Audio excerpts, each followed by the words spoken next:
battery indicator yan. So, makikita nyo kung sasaksak nyo sa USB. Try natin yung cellphone. Nakaliwa kami,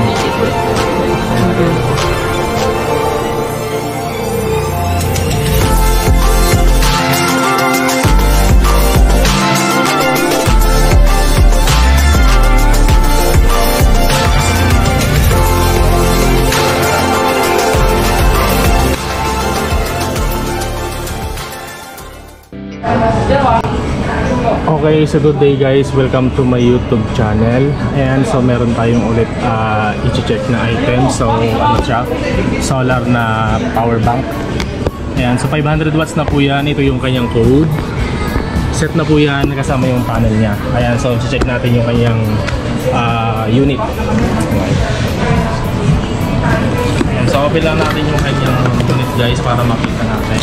Kompleto na to guys, set na yan. Ito yung pinaka-charger niya kapag gano'n yung charge sa 220. Ito.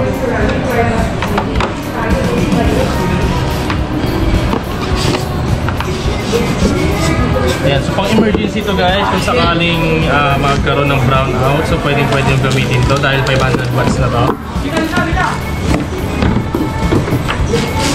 Ayan, so ito yung kanyang pinaka-unit.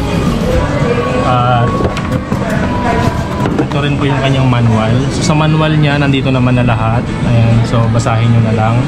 500. So ito yung kanyang 220 guys na saksakan. Tapos ito yung pinaka power button niya. So long press nyo lang yan guys para mag-open. Ayan, so makikita nyo naman may battery indicator yan. So makikita nyo kung full charge siya o lobat na siya. Ayan, kapag ka mag-charge naman kayo ng cellphone nyo sa USB na to, open nyo lang to. Ayan, open nyo lang yan. Saksak nyo sa USB. Try natin yung cellphone. Pero akong cellphone.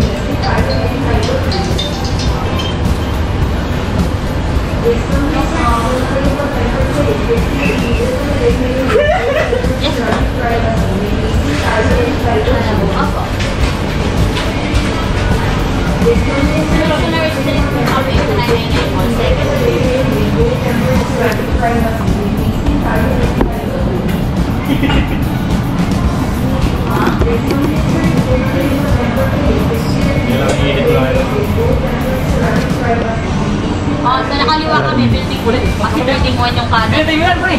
Oo. Ayan mga ano, Transfer 999. ito yung namin, nanay namin ng 999. Ayan, doon naman si Chef. Anong kulay ng ano? Lobat ata eh. So try lang natin yung kanyang USB para ma-check natin kung gumagana yung charger niya. So kailangan naka-open po yan bago niyo siya isaksak.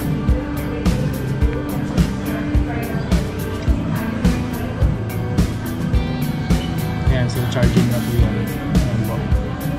Ayan, so maganda to guys, kahit ilang cellphone yung i-charge nyo dito, siguro kahit na 2 araw kung cellphone lang o 3 araw siya gagamitin, abot siya ng mga 3 araw.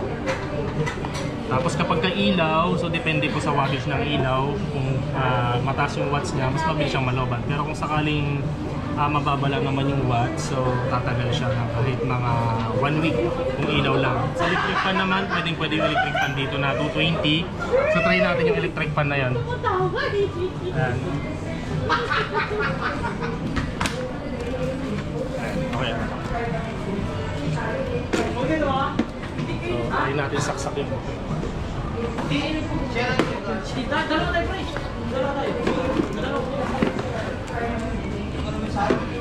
yeah, so 220 niya guys, kailangan i-on nyo lang din para mag-open. So naka-open na siya. Sa electric fan naman, kahit siguro 1 day bago siya malobat. Kung naka-speed lang siya ng number 1 o number 2, mas matagal siya malobat. Pero kung naka-number 3, mas mabilis po siyang malobat. Ayan. So yung kanyang panel, guys, ito yung panel niya. Set na rin ito guys, panel, unit tsaka panel. Ito yung kanyang pinaka-panel. So malaki yung panel nito. Kunin ko yung malaki.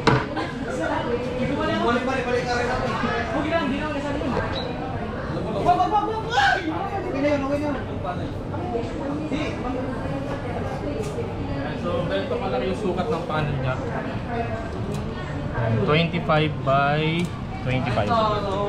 25 by 26 yung sukat ng panel niya. So, ganyan kalaki yung panel niya. Ayan, yung panel niya is 75 watts na. Ayan, 75 watts na yung pinaka-panel niya. Ayun, so ito guys, marami naman siyang pwedeng paggamitan, lalo-lalo na sa panahon natin. Ayan, kung madalas mag brown out, ayan, dahil ayan, may mga sige, okay lang. Ayan, so pwede mong magamit to sa mga pang-emergency kapag madalas na pag-brown out sa lugar nyo. Pwede nyo gamitin to para may pang-charge kayo ng cellphone nyo, ilaw, at sa mga electric pa na gagamitin. Ayan, so yun lamang guys, ito 500 watts na po yan. Ayan. Ang battery pala nito is lead acid lang yung battery niya. Lead acid lang siya. Ayan, so pwede rin siyang i-repair. Repairable din itong unit na to. So kapag gusto nyo bumili, so visit na kayo dito sa store namin, dito sa 999 Mall. At comment lang dyan sa baba. Ayan, so syempre like nyo na rin po yung video at pakishare na rin pa. Thanks.